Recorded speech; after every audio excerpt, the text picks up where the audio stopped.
Americans excitedly tuned into last night's debate, expecting to see a one-on-one battle between Kamala and Trump. But unbeknownst to everyone, two more people decided to insert themselves into proceedings: the ABC News moderators. Before it all even began, ABC News gave Kamala a specially designed smaller podium so she wouldn't look tiny compared to Trump. So they're putting, this is the stage. I mean, we're a little blinded where we're sitting, but the podium's here.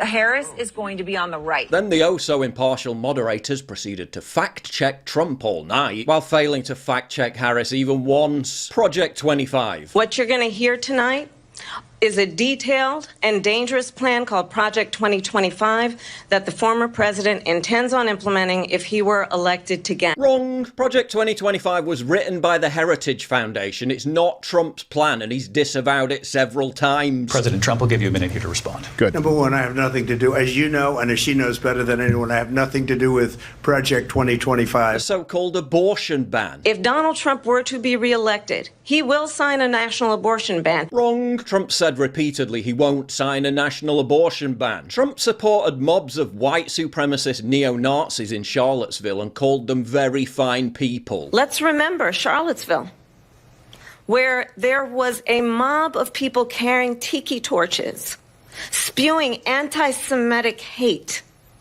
And what did the president then at the time say? There were fine people on each side. Wrong. Even far-left Snopes admits it's a hoax. Trump made it clear at the time he was talking about people who were upset at statues being removed, not white supremacists who he specifically disavowed. And you had people, and I'm not talking about the neo-Nazis and the white nationalists, because they should be condemned totally.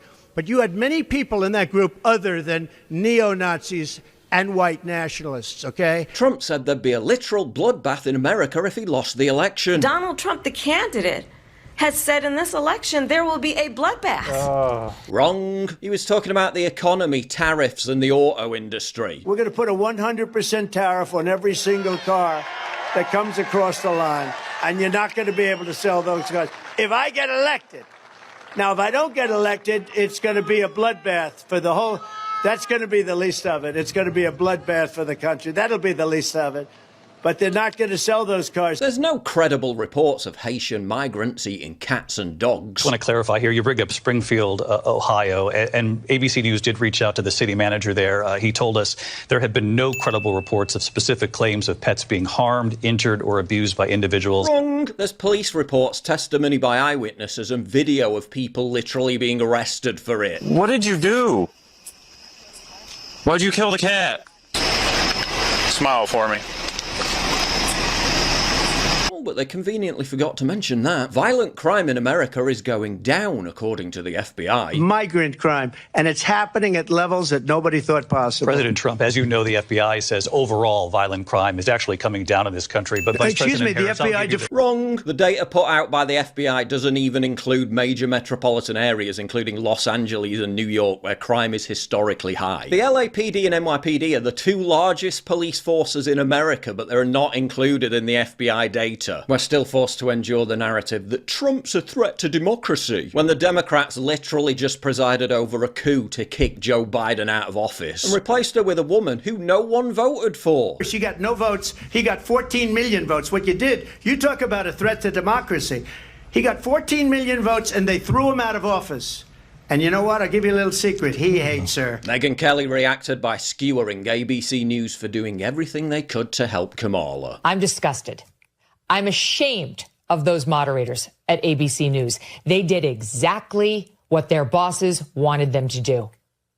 The person who runs ABC News is a close personal friend of Kamala Harris, that is responsible for Kamala Harris and her husband meeting. And they did Dana Walden's bidding tonight. It was 3 against 1 on that debate stage this evening. RFK Jr. also went off on them. Fortunately, we had moderators who were clearly biased, who were constantly fact-checking Donald Trump. None of these kind of whoppers that the vice president was saying, and none of her failure to really explain that, answer that first question, that very, very critical first question. They simply sat there on the sidelines and allowed allowed that to pass. The bias of the ABC News moderators was clearly one of the biggest stories to come out of the debate. Yet you wouldn't really know that if you only read post-debate reporting by the legacy media. Thanks to Ground News, the sponsor of today's video, I can instantly access every story on it and compare coverage. This looks like a bit of a blind spot for the left, with only 4 left-leaning sources even mentioning it. And even then under the banner of vague headlines like Trump and Harris spar, ABC's moderators grapple with conducting a debate in a polarized country. Right-leaning sources like the New York Post are far more robust, with headlines like Trump rattled as well-prepped Harris gets help from ABC debate moderators 3-on-1. Ground News helps me track all this and shines a spotlight on misleading narratives. Trump was fact-checked 4 times, Harris was fact-checked 0 times. Muir Davis pressed Trump 6 times for follow-ups, and they pressed Kamala 0 times for follow-ups. It was obviously 3-on-1. But I think we did great. Trump, the sky is blue. Moderator, well actually that's false. A study says the sky is green. Kamala, the moon is made of cheese. Moderator, okay, next question. When Trump wasn't being filibustered by fake fact checks, he did have some shining moments, landing a significant punch when it came to the subject of late-term abortions. Will she allow abortion in the 8th month, 9th month, 7th month? Come on. Okay, would you do that? Why don't you ask her that question? Why don't you answer the question? Would you because veto? Under Roe v. Wade, Answer the question, would you veto? You could do abortions in the 7th month, the 8th month, the 9th That's month, not true. and probably after birth. Just look at the governor, former governor of Virginia. The governor of Virginia said, we put the baby aside and then we determine what we want to do with the baby. As well as Kamala's non-existent policies. And policies like they have. I don't say her because she has no policy. Everything that she believed 3 years ago and 4 years ago is out the window. She's going to my philosophy now. In fact, I was going to send her a MAGA hat. She's gone to my philosophy. But if she ever got elected, she'd change it. He also won the most viral moment of the evening. Big on defund the police. In Minnesota, she went out. Wait a minute. I'm talking now. If you don't mind, please. Does that sound familiar? She went out. And his closing statement was also powerful. So she just started by saying she's going to do this, she's going to do that, she's going to do all these wonderful things. Why hasn't she done it?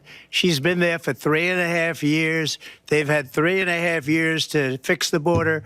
They've had 3.5 years to create jobs and all the things we talked about. Why hasn't she done it? The same media outlets responsible for rigging the debate naturally released polls after the fact saying that Kamala had won the debate. Now, to be fair, a lot of prominent Trump supporters aren't happy with his performance, saying he missed a lot of easy opportunities. But post-debate, even in CNN's poll, Americans trust Trump more with the economy. ABC News admitted that Harris did a pretty bad job of explaining her policies, which is the entire point of the debate. Vice President Kamala Harris did not do a great job today really explaining her policy shifts, right? And that is what they have been seizing on. They're really trying to define her for voters when voters have a lot of questions about her policy positions. And comments from people in post-debate focus groups suggest that Trump's core message hit the target. Why didn't they do all the things that she's proposing during the 3.5 years that they've been in office? And Biden did this entire moderate stance back in 2020, and she's trying to do it again in 2024, but she didn't talk about her policy changes between 2020 and 2024. Her whole centrist moderate stance is just a facade. We've had both of the candidates in office before, and we've gotten to see what they would do. And when facts come to facts, my life was better when Trump was in office. The economy was higher, inflation was lower, things were better overall. And now with Kamala's administration, things haven't been so fantastic. And she's saying she can fix the problems that her administration has caused, but I just don't know if I can afford to take that risk.